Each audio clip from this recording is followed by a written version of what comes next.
Welcome, world, to another episode of Leadership Lessons. I am your host, Lewis Howell, and as you can see, we're in a barbershop today. Hence why I started off combing. Do you know what I mean? With the man himself, Mr. Keshav. How you doing, brother? I'm good. How are you? We have got an amazing guest. We've got OJ Udu. How you doing? Very well. Very good. Very well. OJ is the Thanks founder. so much for joining us. Yes, that's it. So I should have let you guys do the pleasantries. Yeah. I should have let you guys do the pleasantries. But guys, OJ is the founder of Zone, which is an amazing organization that goes about ensuring people can live in the best way possible by ensuring that their diet and nutrition is at its optimum. And OJ is also the founder of where's our book? Where's the book? Where is the book? Yes, show us the book. That's it. OJ is the author of an amazing book called An Ordinary Person's Guide to Greatness. Do you want to tell us a quick bit about the book? The book is based on, I don't know if you know the book As a Man Thinketh by James Allen. Yes, I do. Quite a famous philosopher. And I mean, this isn't a patch on that, don't get me wrong, but it's inspired by that. So it's little nuggets of information that you can quickly digest just to improve your life. Definitely. So it's not really about nutrition, it's about general stuff. Things that you probably already know, but maybe just kind of neglected. So it's just a reminder about those simple things that you can do just to give yourself a little boost. And amazing. Love that. So guys, An Ordinary Person's Guide to Greatness. Go and get the book. But of course, for one lucky winner. So whoever is most active in the comments below and can tell us their key learning from this episode, you might be in with a chance of getting a free copy of the book. So make sure you're in the comments below. Make sure you like, make sure you subscribe and share this episode with your friends. But today, we want to talk about diet and nutrition because we've got a real expert in the room. Do you know what I mean? An qualified nutritional therapist, has worked with many different clients, and actually one of those clients is my dad. So I'm very grateful for OJ because he's worked very closely over the years with my dad, who's gone through many different physical This interview just issues. took on a whole new amount. Yeah, it took on a whole new. I've heard the impact that you've had, and now I'm actually seeing the cause of that impact. So this is going to be interesting. That's it. Do you know what I mean? So when you come to my house and you see certain blends and that, that's because of this man here. Do you know what I mean? So so literally, guys, we want to talk about this because sometimes I think we speak a lot within this world of personal development and social reform. We speak a lot about mindset, which we know is important, and sometimes you hear people delve into the spiritual side, which we also know is important. But how deep do we delve into the physical? Because most time you speak to most people, what I find especially is when they talk about the physical, they talk about exercise, which of course is vital. But how much do we really talk about diet? You know, and when we talk about diet, most people are like, oh yeah, I just need to get my protein in. And it's like, okay, that's one macronutrient. And you're neglecting the processes required to break down those macronutrients and the micronutrients and all the other biochemical processes that happen inside our body. So what we want to talk about today was, how do we as people who want to lead social change within our society, but what things do we need to do to ensure that we are supplying our bodies physically with what we need in order to maintain that type of lifestyle as being social leaders? But before that, one of the things I did want to speak about, on Monday we were in a school and Keshav played a joke on me. I think I know what's coming. Yeah. I think I know what's He coming. played a joke on me whereby I wasn't in the room and he got the students, when I walked in, to literally shout something at me. What did you get them to shout at me, Kesh? Blueberries are a superfood. He got me to shout that blueberries are a superfood. So I wanted to talk about in this episode some of the things that we are marketed when it comes to food, diet, and nutrition that may or may not hold as much weight as we're told that it does. So we can have a start with blueberries, or we can start with something else. Your choice, OJ. Hey, let's start with blueberries. Yeah.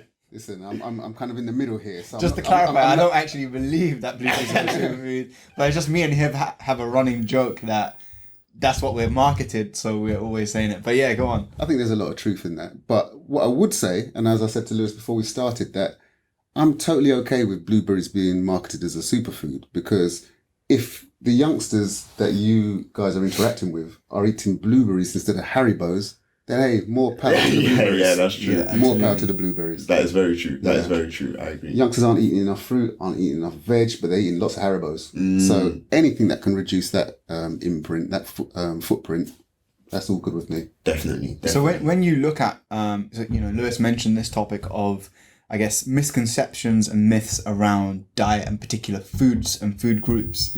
What are some of the most common that you've seen, and what are some of the effects that those have? The biggest, one of the biggest, I feel, is this demonization of fat. It is destructive.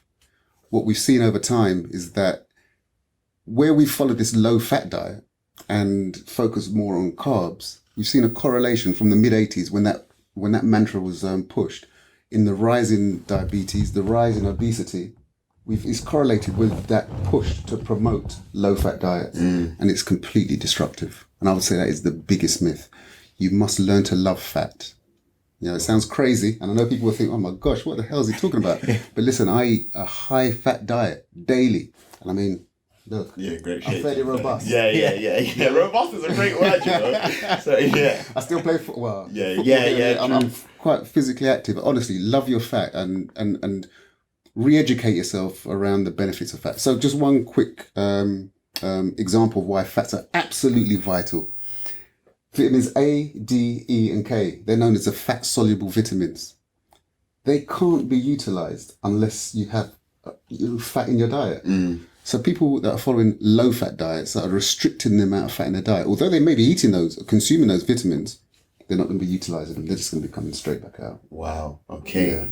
So can you give us some examples of healthy fats or foods that contain the healthy fats that we should be consuming? Okay, it's interesting that you say that, because I'm often, when I say to people, eat fatty foods, they're like, "Oh my gosh, am I going to be eating lard?" and the answer is no. Things such as olives, for example. Yeah. Coconut. Yeah. Avocado. Definitely. Oily fish like mackerel, tuna, salmon, sardines. Nuts. Definitely. Seeds. Does any of those sound terrible or unhealthy? No, none. Fantastic foods. Definitely. Using olive oil to make salad dressings, adding that to your dressing. Yeah. You know, using coconut oil to cook with. Yeah. Simple, easy ways just to include more fat in your food. Yeah, I found that because I did, when I first heard that information around these being fat-soluble vitamins, I became quite conscious of that, because I said to myself, well, I'm putting like spinach, tomato, cucumber, carrot, all these things in a salad, but I've got nothing to help me digest the nutrients. So I made sure I started putting olive oil on my salads and things like that, you know, because it's highly important. Do you know what I mean? So absolutely. I was going to say as well, when you talk about people progressing and elevating themselves, simple things that they can do to do so. I mean, our brain is a powerful organ, and it's fat rich, and it needs fat to be able to function well. Definitely. So a low-fat diet impacts the ability of the brain to function well. Definitely. So why is it that you think that we've been marketed this concept that fat isn't good? Is it because we're not necessarily educated in the benefits of fat? Or is it because we do have companies that are potentially putting the wrong types of fat into our food? Like, what is it that's caused that? Well, I mean, there was some research that was acted upon in the 80s. Okay. And I think it's quite accepted now that that research was a bit flawed. But, you know, governments gave advice based on that research that low-fat diets and focusing on grains and carbs was the way to go. As I said, we've seen a correlation with a rise in obesity, a rise in type 2 diabetes since that change. But the problem is, the information that comes from, you know, the government or the NHS hasn't changed since the 80s, and it needs to be reviewed.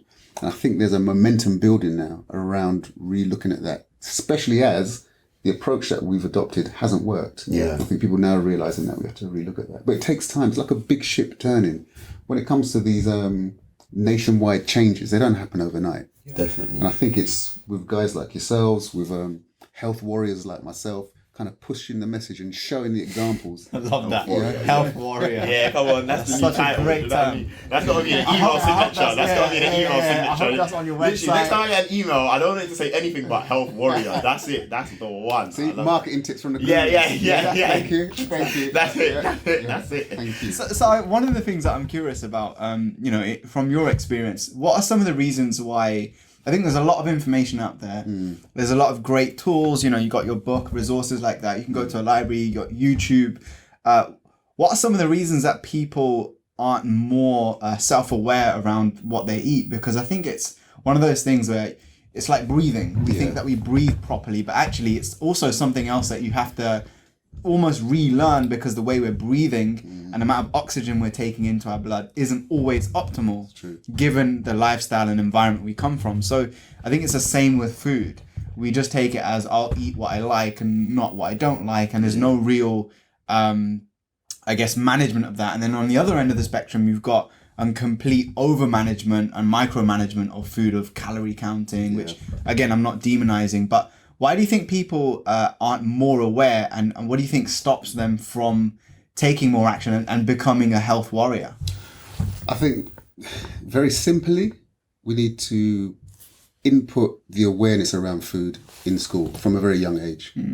And if we make it second nature, so that when youngsters grow up, it's just infused into their DNA with the type of foods that they should eat. I mean, if we really care about the welfare of young people and our population at large, then it has to be part of the education curriculum. And I think it's as simple as that. Because by the time you move, you become an adolescent or an adult, you've already formed your views. You've already, become aware of the foods that you may like. And we know that, that can be influenced by how much salt or how much sugar is in food, because it influences our taste buds and hence the way we react to foods. So if we can, take responsibility, as a collective and say, look, we know that marketing works. So people are influenced by the type of foods that are marketed to them. But let's bypass that by making sure that people are educated well from a young age so that they can be really discerning about the decisions that they make.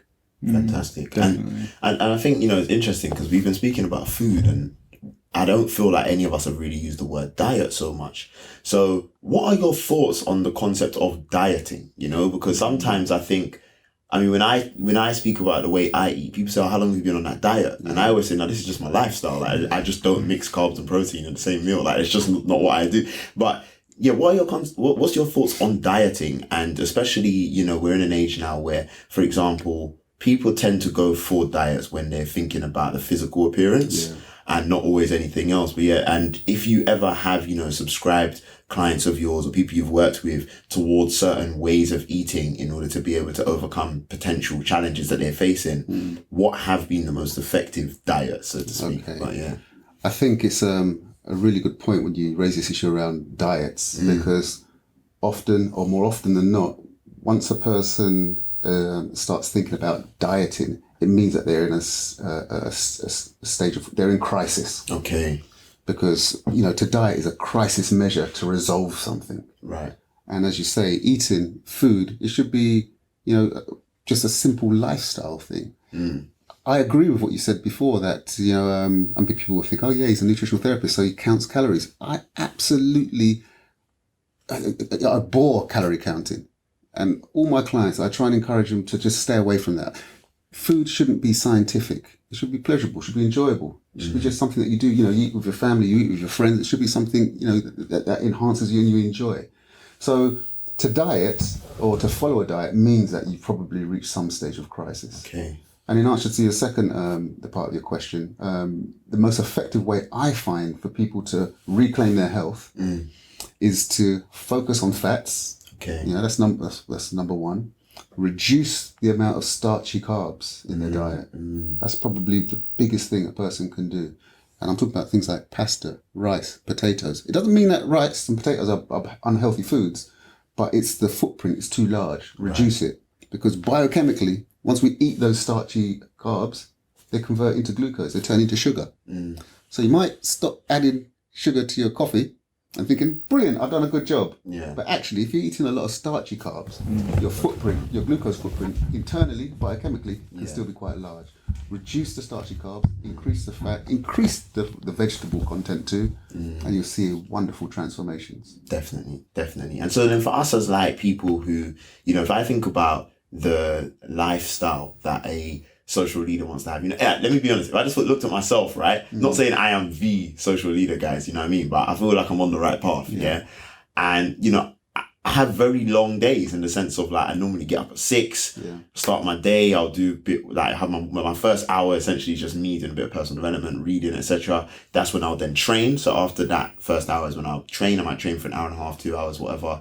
Then I'll shower and I'll start my day. Then I'll be working through till 8:30, 9 o'clock. And so what are some of the things that someone like that who is not only passionate and committed to a particular cause and therefore willing to work long hours, but who may be, for example, running from meeting to meeting and not necessarily but then on other days also be quite sedentary, just sitting in front of a computer. What are some of the things that we need to be considering in terms of not just food, but maybe just in terms of our health in general and how to maintain an optimal level of health? I think it's interesting. One of the things that we're doing now, we're sitting down. We sit down way too much. Okay. It disengages the major muscle groups. so that in terms of our metabolism, it slows down considerably. There's a movement towards standing workstations in offices now, because what they've realized that the more you stand, the more engaged your body is, the better you burn calories, and it has a positive impact on balancing blood sugar levels. So that's one simple thing you can do: stand more often. In terms of food, and it's my baby, eating more fats. What you will find is that when you reduce the amount of starchy carbs, increase the amount of fat, those meals tend to be, my favorite word, more robust. They keep you satiated for longer. Yeah. So you tend to find that you can move from maybe a 3-4 meal a day scenario to maybe 1 or 2 meals a day, simply because fat is packed with calories and it just keeps you going for so much longer. The other thing also, Keshav asked what we have for breakfast at the start. And I think it's key to understand what breakfast is. Breakfast is... I know where this is going. Please drop it. Okay, I hope you do. Well, tell me if you're correct. What do we not do? Breakfast is the first meal that you have after your longest sleep. That's simply what the definition of breakfast is. So people sometimes think, okay, I wake up in the morning, I've got to eat first thing in the morning. Not necessarily. Listen to your body. Yeah. And when your body tells you, I'm ready now, then respond. Don't feel I've got up, so I've got to eat because we're instructed to eat breakfast first thing in the morning. Listen to your body. Yeah. And if you eat the right meal with that first meal, be amazed at how long that can keep you going. 100%. So what is the right meal? When you say that, what does that mean? Because I'm sure there's a lot of people watching who think that might be the pizza slice that's left in the fridge from last night, which, and I've done that, I'm not going to lie, but what is a good, nutritious, fueling meal when you do break that fast? Okay. Well, it's interesting because there is a hierarchy, I would say. And I would say at the bottom of the pile are things like the boxed cereals. Just a non-food, I'll just throw that in the bin. Don't even bother with that. I know it sounds maybe controversial to some, but that's what I would say. Don't give it to your children, especially. Because with youngsters going to school, they need to be robust. And often what I've found, I've had clients bring me their children, they say, look, my child is, off the hook. Yeah, they're in trouble at school and they're just labelled as a troubled child. First thing I do obviously is look at their diet, change their diet from the box cereals to real food. Maybe, what they have for dinner, for example. And the transformation is amazing. So in answer to your question, what should you have? Okay, a slice pizza is better than box cereal. But then at the same time, be it some fish or some chicken with a nice salad, even rice, is perfectly fine. What you would have for dinner is perfect. Food is food. It doesn't matter what time you have it. It's just a question of quantity. Some people find in the morning that their appetite hasn't opened up enough. Yeah. So eggs are really easy in the morning. Quick to prepare, so they don't get in the way of your routine of getting to work on time. So eggs are really easy. Fish, brain food, because of the oils which feed the brain. Great thing. That's why there's a tradition of eating kippers in the morning or sardines, for example, with a nice salad. Simple, quick and easy to make. An omelette's great because you can make an omelette, throw in some veg, throw in bits and pieces, have it all done and made in 2 seconds. See, for us, we got to go with the bean stew side, like you said, because we're vegan, so we got to go for the, when you said earlier you had the bean stew, that would probably be us, you know what I'm saying? Some beans and salad or something like. But real food, that's the key thing. Eat real food. And balance it by always trying to have veg, fresh veg.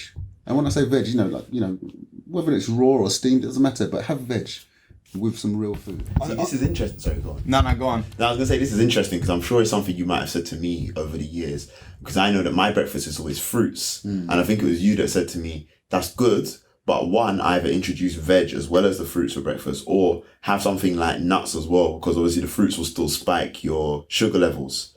And so I was kind of like a bit more conscious of that. But what would you say to someone like myself who tends to want to have fruits for breakfast? I think it's okay. The good thing with fruit is that avoid fruit juice because there's no fibre to buffer the sugars. Okay. If you have a fruit, that's perfectly okay. It's lots of vitamins, lots of minerals and fibre, which is a key thing. So that's okay. And fruit absorbs quite quickly. It's a good way to actually open up your appetite. Definitely. So sometimes I think in the morning when you're not necessarily ready to eat, fruit is a good way to start. Definitely. And then later on, you can have a more robust meal. So I think there's nothing wrong with that. Okay, fantastic. I think fruit juice can be an issue. Yeah. Or not can be, I would say is an issue. Avoid it like the plague. Yeah, do you know, I started realising over the years that I don't actually drink fruit juice. And as much as I think, like, I feel like I used to have a habit where at least once a day after like my evening meal, I'd have some. But then I realize now I don't even have none then, because I tend to have my meal and have like green tea now. Do you know what I mean? So yeah. Well, you had a question as well. Well, I was just going to ask the question of, what's your perspective on? Let me just keep this question simple. Actually, are there any foods that you recommend or encourage people to avoid? You talked about cereal, you talked about sugary foods and stuff, but what are some of the common things that people are consuming that you'd encourage them to avoid or reduce the quantity of, and also why? I would say anything that, when you look at the ingredients, has names which you just can't even fathom, that belong in a science lab. Yeah.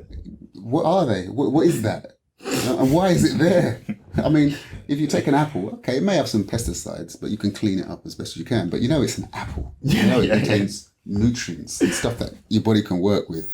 But when you take a pie, for example, I mean, gosh, there's stuff in there which, honestly, I don't even know what it is, let alone. So, that's, you need to try and keep your food as not everybody has the time to prepare everything from scratch, but you need to try and keep your food as real as possible, and that's it's simply that. I mean, I argue that though. I feel like everybody does have the time, because I feel like most people, even if they are rushed, have maybe an hour at least a week where they are watching a program.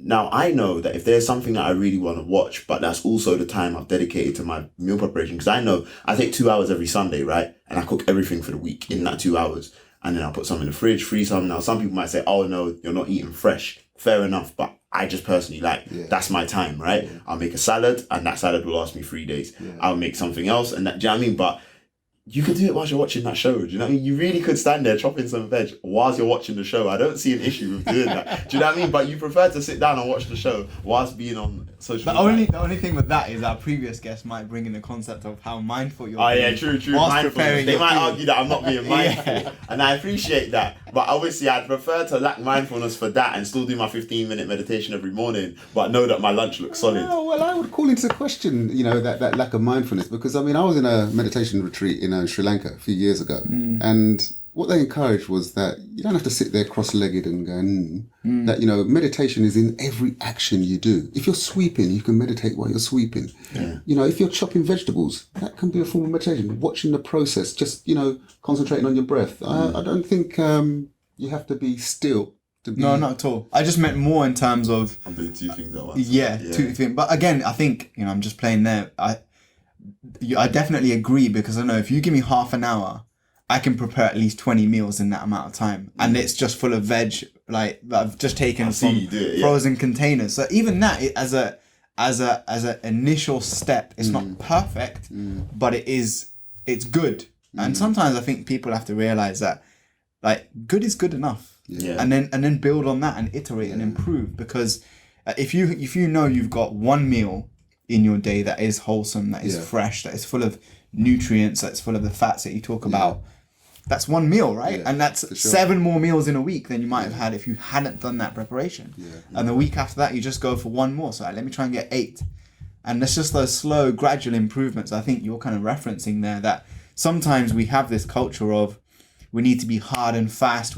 Everything needs to be on point. You need to track every calorie. I need to go to every workout. I can't miss like a minute of my meditation. But and that's just, again, a byproduct of that mindset that we've been peddled since we were young. Whereas, like you're saying, if we've had that from the beginning through our education system and even our own curriculum that we create, let's not forget that. Let's not forget that you can start to make those changes. And it's like, if you put a color into a bit of coloring into a piece of a puddle of water, it's slowly going to diffuse, right? And then it infects the whole thing. Whereas 100%. You can't just completely like change everything straight away, which is what we often want. Football is a great example of that, because when the team isn't playing well, we think, let's get rid of the manager, but you still have the same squad. You still have the same environment. You still have the same mindset and people that are victim to the same habits. So Theo Walcott is still going to show up the same way on that football pitch. I'm sorry to call you out, Theo, but come on.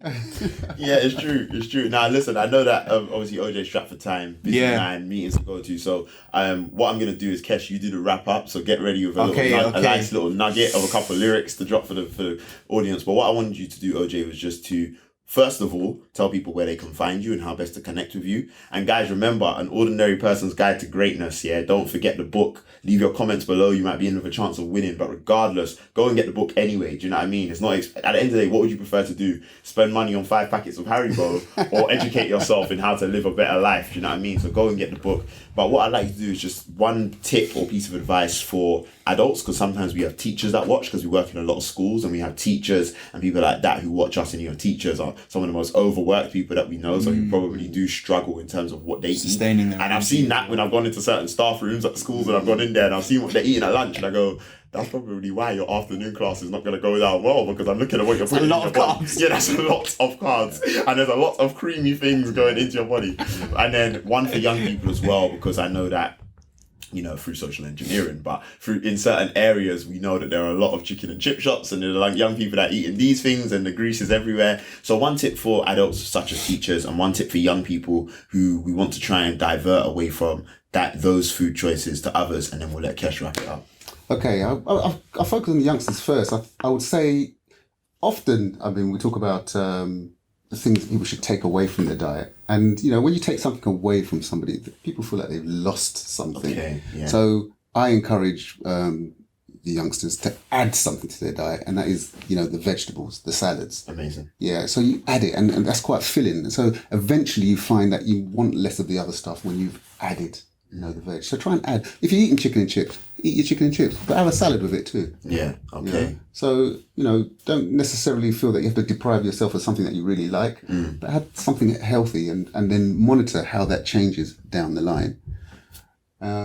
As for the adults, my advice to the adults is, because you've probably been stuck in your ways for quite a while, you need to seek the help of a professional. There are professionals out there that, give free sessions. There's lots of workshops.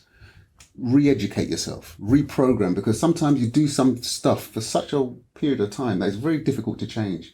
And I think that once you bring in the uses of coaches and professional, nutritionists, you can then actually start a process to create a new you. Amazing. Because it can be quite difficult otherwise. Yeah, and shameless plug, but this is why we try and incorporate teaching about this into our Hive Leadership Academy as well. So for those people who are, looking to develop themselves as personal and professional development, we try to incorporate that holistic approach to developing. So from the food side, mindfulness, as well as like developing their mindset, habits, behaviors, I think is so important. But OJ, thank you so much for being here today. Thank you. Honestly, it's a pleasure. I know you've got to shoot. Kesh, I'll let you wrap it up, my friend. Thank you.